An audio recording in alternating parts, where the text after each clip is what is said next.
You're saying that when we do the muscular work, sometimes those patterns that we see in standing or moving or whatever may refacilitate, what we call them refacilitate, or maybe perpetuated by psycho-emotional stuff. It also goes the other way around. So if this is one of the ideas that I had, or at least I shouldn't say myself, but kind of gathered the ideas from somebody else that I was shadowing at the time. I had the question, it's like, so we always hear these things about emotional releases on the table, and I was wondering like, so why are these emotional releases associated with the muscle or what we're working on at any given time? And my question to my mentor was, so is the reason that we're experiencing emotional releases when we get muscular work is because whatever happened at that time in our own physical body when we were experiencing something emotional, as if I were like, I got frightened, so I was like this, or I was like angry, so everything tightened up. It's like when I start to release those muscles, does the context of the stimulation of that muscle also hit the emotional aspect? Yeah. So when we release the muscle, we also do touch on, and he said, yes, that's what it was. Yeah. So when we do hit the muscle, to some extent, we're also tapping into the You're reliving, in many ways, the experience that caused that. Yeah. It's interesting. Because they were linked. The connection was made there. Yeah, right. But the problem is that it was never discharged. Exactly. So the work with Peter Levine, the way he began looking at this problem of trapped emotional states that show up in the muscular system that ultimately lead to the character that we bring to the world and our fate, because if you're constantly reliving in your muscular system, form equals function, a particular trauma, there's a tendency to behave it out, either with obvious pathological behavior or just like making decisions that aren't the best for where you'd like to be, becoming a stronger version of yourself. But anyway, so he started with animals, and he noted that in the wild, generally, when an animal has been is either being chased and caught, and right before it's devoured, or had a traumatic event with a prey or whatever the case may be, that it goes into a freeze state, and that we as human beings, yes, and it's in this freeze state that we basically shut down. And what he says is that there's a increase in both sympathetic and parasympathetic stimulation at the same time. So it's like you're shut down, but there's like a lot of shit going on inside you. And he says, and that's resourceful because it gives you an opportunity to either detach from the emotion that's going on at the particular moment, dissociate from the moment, in order to save yourself, or to, so on and so forth. So there's an evolutionary necessity for freezing. The thing is that in nature, when an animal has been bypassed by the prey or whatever the case may be, and the freeze opportunity has passed, or the necessity for the freeze to pass, time and again, the animal would do this. And then go out and then just gallop off.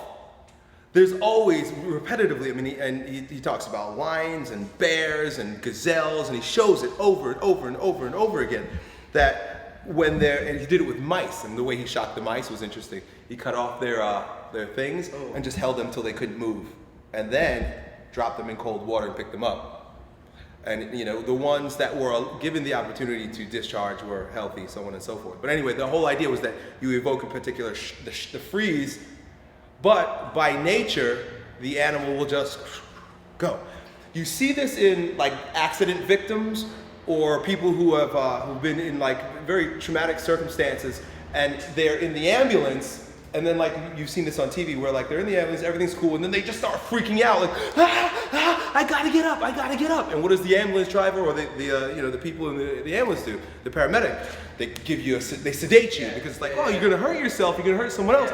Calm down. So they hold you down, they give you things. Or if you're a kid, your parents will hold you, or like there's no reason to cry, there's no reason.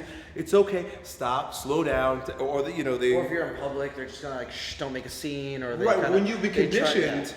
At a certain point, we do it to ourselves, and that's what you're saying. When you realize that, like, okay, this is inappropriate to go nuts after a freeze, which is a natural response to a trauma, we then develop what he calls learned helplessness. In essence, we freeze and we no longer give ourselves permission to help ourselves to this mechanism of discharging the energy. So our higher cognitive processes are overriding our more archaic cognitive processes and saying, all right, this is society, and I see everything society around me, so I'm going to adapt to society by becoming part of society, and I don't see any of society doing this. So I'm going to he bottle uses that up. a thing, we're domesticated, and it's funny the way he Yes. describes it, because he talks about how animals, when they're in captivity, they generally don't go through their discharge. So if they're in a zoo or whatever the case may be, and there was a trauma, the animal won't necessarily discharge and gallop off. It's right. It's highly conditioned. It knows its boundaries. It's in its cage, and he likens our living in civilization to the cage that the animal's in.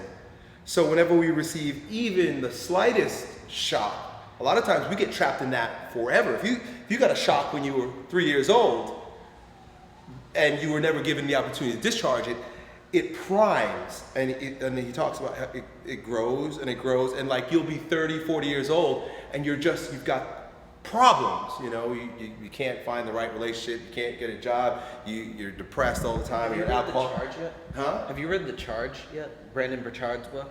Or he has a couple of books, but one of them is The Charge. Actually talks about some of these topics, and he goes through like these 10 human drives to activate full human potential. It's more so not physical, more so mental processes, but it goes along with what you're saying. It's like we either live in the comfortable life, the caged life, or what he calls the charged life. And the charged life is like the highest form of yourself in productivity and success, and always looking for challenges and seeking out challenges and not being intimidated by challenges, because although you see the negatives of what might come out of it, you see the fear, you also see the benefits of what happens if you can overcome these obstacles, so you get to the next point in your life. As where the cage is kind of like you're being shut down by all society or all your subconscious processes, by like what your parents have told you or what your friends tell you in your social settings and whatnot. Well, or the you comfortable like life is like I like what I have now, I'm good with what I have, but could I do better? And it's like, oh, but if I go for this, maybe I'll ruin my relationship here, and maybe things won't work out, so just keep doing what I'm doing, rather than saying it's like, well, this is a challenge for myself to get to a better position in life. Right. Path of least resistance. Yeah. That's what people are obsessed with. It's what he says also with regard to personal development, I'm just speaking about Robert Scayer in particular, is that learned helplessness is developed by this perpetual shock and the priming of the trauma. So I've lived my life telling people, I want to see people become the strongest version of themselves, but I can't just say, do it. You know what I'm saying? Like I spend my life motivating you, but it goes far more than just get up and do it, just make it happen, don't be scared, live a charged life, because you can do that and people get, and then 2 weeks later, it's like, so what'd you do? I decided, and you start scratching your head like, what the fuck is this person's problem? And it's because of the unresolved or undischarged traumatic event. Yeah. So the answer in this particular way, and of course these are all just ideas, is to teach the person how to not go back and think about the trauma or even relive it in any particular way. You might not even know. Oftentimes we create this disassociation, and it's like you didn't know that you were molested when you were 4 years old because you shut it off. But it's not necessarily important to know that. It's important to get the trauma out of your body. Right. So the therapy literally looks like this. It's just a lot of movement.